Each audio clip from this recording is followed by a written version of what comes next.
Hello दोस्तों, मैं हूँ अकीद ऋषि और आज की कहानी मध्य प्रदेश के अलीराजपुर की है। ये बात 2017 की है। अलीराजपुर में मीना का परिवार रहता था। उसके माता पिता पिछले 2 साल से गुजरात में काम कर रहे थे, जिसके कारण मीना अपनी छोटी बहन के साथ अकेली रहती थी। इसी गांव में मीना के चाचा का भी घर था, जहां अक्सर वह आना जाना करती थी। 13 मार्च की सुबह मीना अपने चाचा के घर पहुंची। वो घबराई हुई थी और रोते हुए उसने बताया कि उसके मामा का 20 साल का बेटा भीमा, जो कुछ दिनों से घर आया हुआ था, उसकी हत्या हो गई है। मीना ने कहा कि गांव के 2 आदमियों ने सुबह सुबह भीमा पर कुल्हाड़ी से हमला कर दिया और मौके पर ही उसकी जान ले ली। मीना की बात सुनते ही उसके चाचा के होश उड़ गए। वो बिना समय गवाए तुरंत मीना के साथ उसके घर पहुंचे। अंदर कमरे में भीमा का खून से सना शव जमीन पर बिछे हुए बिस्तर पर पड़ा था। यह देखकर मीना के चाचा दंग रह गए। उन्होंने तुरंत गांव के कुछ लोगों को इकट्ठा किया और मीना के साथ कट्ठी बाड़ा थाने पहुंचे। थाने में मौजूद तत्कालीन टीआई मगन सिंह ने मीना की बात सुनी और उसकी रिपोर्ट के आधार पर गांव के 2 युवकों के खिलाफ हत्या का मामला दर्ज किया। इसके बाद टीआई मगन सिंह अपनी टीम के साथ गांव पहुंचे और आरोपियों के घर पर दबिश डाली। जांच के दौरान पुलिस को पता चला कि मीना जिन 2 युवकों पर हत्या का आरोप लगा रही थी, वो पिछले 3 साल से गुजरात में मजदूरी कर रहे थे। यह जानकारी मिलते ही पुलिस को शक हुआ, लेकिन उन्होंने मामले की तह तक जाने का फैसला किया। यह भी संभव था कि दोनों युवक चोरी छिपे रात में गांव आए हों और भीमा की हत्या कर वापस गुजरात लौट गए हों। इसलिए भीमा का शव पोस्टमार्टम के लिए जिला मुख्यालय अलीराजपुर भेजा गया। साथ ही टीआई मगन सिंह ने घटना की जानकारी तत्कालीन अलीराजपुर एएसपी विजय भगवानी को दी। उनकी हिदायत पर एडिशनल एसपी बिट्टू सहगल और एसडीओपी धीरज बब्बर भी तुरंत पनाला गांव पहुंच गए। गांव वालों से पूछताछ में यह साफ हुआ कि जिन 2 युवकों के नाम मीना ने बताए थे, वो ना तो हाल में गांव में देखे गए थे और ना ही उनकी भीमा के साथ कोई दुश्मनी थी। ऐसे में सवाल उठता था कि आखिर इन युवकों ने भीमा की हत्या करने की क्या वजह हो सकती है। पुलिस ने जब मीना के घर की बारीकी से तलाशी ली तो उन्होंने पाया कि जिस कमरे में भीमा की खून से सनी लाश जमीन पर पड़ी थी, उसी कमरे में एक चारपाई थी। पुलिस को यह बात अजीब लगी कि भीमा ने चारपाई को छोड़कर जमीन पर बिस्तर क्यों बिछाया था। बिस्तर खून से पूरी तरह सना हुआ था, जिससे यह साफ था कि भीमा पर हमला तब हुआ जब वो सो रहा था। इस छोटे से अहम सुराग ने पुलिस को सोचने पर मजबूर कर दिया कि मामला ऐसा नहीं है जैसा मीना ने बयान दिया था। जांच अब नए पहलुओं की ओर मुड़ने लगी। पुलिस ने जब गुजरात से दोनों युवकों को हिरासत में लेकर पूछताछ की, तो उन्होंने साफ बताया कि घटना वाली रात वो अपनी फैक्ट्री में नाइट शिफ्ट पर काम कर रहे थे। पुलिस ने फैक्ट्री के रिकॉर्ड्स और सीसीटीवी फुटेज की जांच की, जिससे यह साबित हो गया कि वो घटना की रात गुजरात में ही थे। इससे पुलिस हैरान थी कि अगर ये दोनों युवक घटना के वक्त गुजरात में थे, तो फिर मीना ने एफआईआर में उनका नाम क्यों लिया। इसका जवाब 2 दिन बाद आई भीमा की पोस्टमार्टम रिपोर्ट में मिला। रिपोर्ट में खुलासा हुआ कि हत्या से कुछ समय पहले मृतक ने किसी महिला के साथ शारीरिक संबंध बनाए थे। इस अध्ययन से पुलिस का शक मीना पर गहराने लगा, क्योंकि जिस घर में भीमा की लाश मिली, उस रात वहां सिर्फ भीमा, 19 वर्षीय मीना और उसकी छोटी बहन मौजूद थी। मीना के माता पिता पिछले 2 साल से गुजरात में काम कर रहे थे, जिससे वह अपनी छोटी बहन के साथ अकेली रहती थी। मीना और मृतक भीमा का रिश्ता ममेरी बहन और फुफेरे भाई का था। भीमा पास के गांव में रहने वाली मीना की बुआ का बेटा था। इस रिश्ते को देखते हुए पुलिस के लिए सीधे मीना से सवाल करना मुश्किल था। इसलिए पुलिस ने महिला पुलिस कर्मियों की मदद ली और उनसे कहा कि मीना से बातचीत करें और ये जानने की कोशिश करें कि क्या घटना वाली रात किसी युवती ने भीमा से मिलने के लिए उसके घर का रुख किया था। महिला पुलिस ने बातचीत के दौरान मीना को सहज रखने की कोशिश की ताकि वह खुलकर अपनी बात बता सके। पुलिस को उम्मीद थी कि मीना से मिले संकेतों से घटना की रात की सच्चाई सामने आ जाएगी। इस बातचीत का मकसद ये था कि मीना पर सीधा आरोप लगाए बिना उससे सच उगलवाया जा सके। पुलिस का सवाल सुनकर मीना बुरी तरह घबरा गई, जिससे अधिकारियों का शक उस पर और गहरा गया। जब पुलिस ने उससे सख्ती और गहराई से पूछताछ की तो आखिरकार मीना टूट गई। उसने स्वीकार किया कि उसने ही भीमा की हत्या की थी। मीना ने पुलिस को बताया कि भीमा पिछले कुछ समय उसके साथ जबरदस्ती कर रहा था। वह उसकी हरकतों से बेहद तंग आ चुकी थी। मीना को डर था कि भीमा जल्द ही उसकी छोटी बहन को भी अपना शिकार बना सकता है। इसी डर और गुस्से ने उसे हत्या करने के लिए मजबूर कर दिया।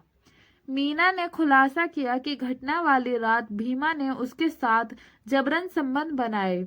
जब वो सो गया तो गुस्से और डर के चलते मीना ने कुल्हाड़ी उठाई और सोते वक्त उसकी गर्दन पर वार कर दिया।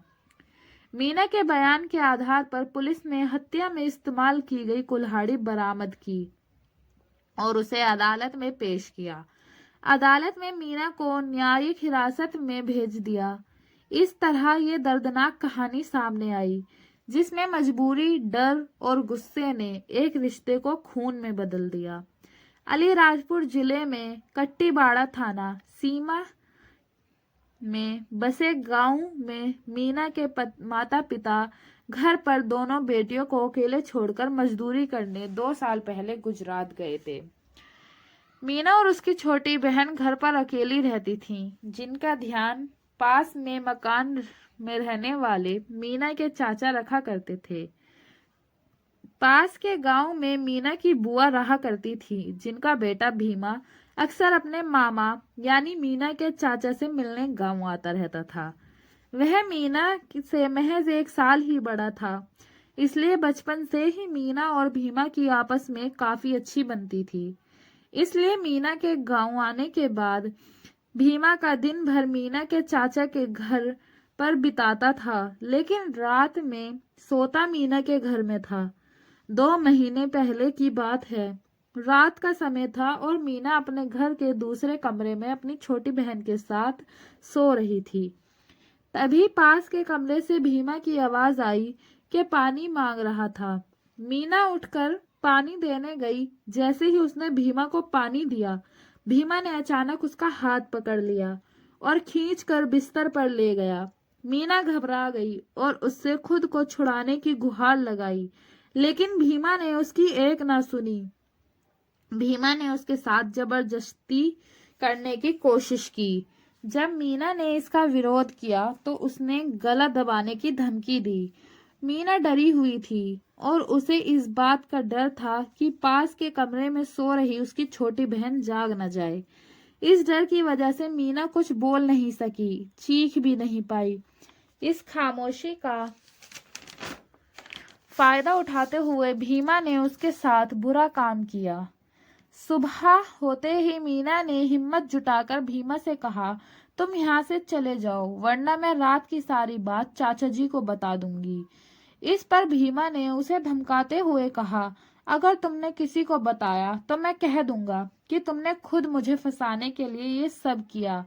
मैं कह दूंगा कि तुमने मुझे झूठे बलात्कार के केस में फंसाने की धमकी दी थी और जबरदस्ती मेरे साथ संबंध बनाए। भीमा की इस धमकी से मीना डर गई। उसे लगा कि अगर उसकी बात सच मान ली गई तो उसकी इज्जत पर सवाल उठ जाएगा और वो किसी को मुंह दिखाने लायक नहीं रहेगी। इस डर में मीना खामोश रही। भीमा ने 2 दिन और उस घर में बिताए। इन 2 दिनों में उसने बार बार मीना का रेप किया। मीना भीतर ही भीतर टूट रही थी, लेकिन उसकी छोटी बहन के कारण वो कुछ नहीं कर पाई। तीसरे दिन भीमा वहां से अपने गांव लौट गया। लेकिन जाते जाते मीना की जिंदगी में ऐसा जख्म दे गया जो शायद कभी नहीं भर सकेगा। अब मीना के मन में डर, गुस्सा और बेबसी का तूफान है, लेकिन उसे समझ नहीं आ रहा कि इस दर्द को लेकर वो क्या करे और कहाँ जाए। पूछताछ में मीना ने बताया कि इसके बाद भीमा 2 रोज पहले 6 फरवरी को गांव आया। उसने गांव आते ही मुझसे कह दिया था कि रात में छोटी बहन के सो जाने के बाद मैं खुद उसके पास आ जाऊं, लेकिन मैंने ऐसा नहीं किया। तो वो अंदर के कमरे में आ गया और मेरा हाथ पकड़कर अपने साथ खींचकर ले गया। चारपाई शोर न करे इसलिए उसने पहले ही बिस्तर चारपाई से हटाकर नीचे जमीन पर डाल रखा था।